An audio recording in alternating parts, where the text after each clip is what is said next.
دنیا کے مختلف حصوں سے منتخب ہو کر واشنگٹن پہنچنے والے یہ نوجوان امریکی دارالحکومت کی سب سے معزز سمجھی جانے والی جارج ٹاؤن یونیورسٹی میں بات کر رہے ہیں اپنی نسل اور عقائد کے درمیان جاری کشمکش کی۔ یہ ہیں جارج ٹاؤن یونیورسٹی کے ملینیل ویلیوز فیلوز۔ ہمارے ملینیل گروپ کا مذہب سے تعلق پیچیدہ ہو رہا ہے، کم از کم میرے ساتھ تو ایسا ہی ہے۔ ایک بیپٹسٹ کرسچن والد اور رومن کیتھولک والدہ کے گھر پرورش پانے والی ایبیگیل بوسٹن یونیورسٹی سے ریلیجن یعنی مذاہب کی تعلیم حاصل کر رہی ہیں۔ میں اپنے آپ کو ہر مذہب پر یقین کرنے والا کہوں گی۔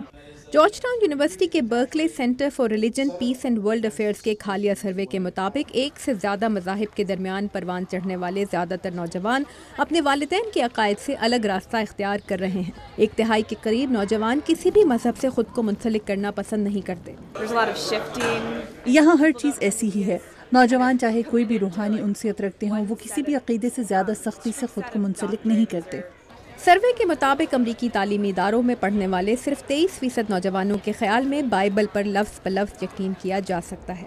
کالج کیمپسز پر ویسے بھی سب سے کم مذہبی رجحان رکھنے والے لوگ رہتے ہیں، لیکن ملینیل کہلانے والے یہ نوجوان فیلوز اپنے سے پچھلی نسل سے بالکل مختلف راستہ اختیار کر رہے ہیں۔ رابرٹ جونز اس ادارے کے سربراہ ہیں جس نے نوجوانوں کی مذہبی سوچ کے بارے میں یہ جائزہ مرتب کیا ہے۔ اس رپورٹ سے پتہ چلتا ہے کہ 18 سے 24 سال کے یہ نوجوان امریکہ میں مذہب کو ایک نئی شکل میں دیکھنا چاہتے ہیں۔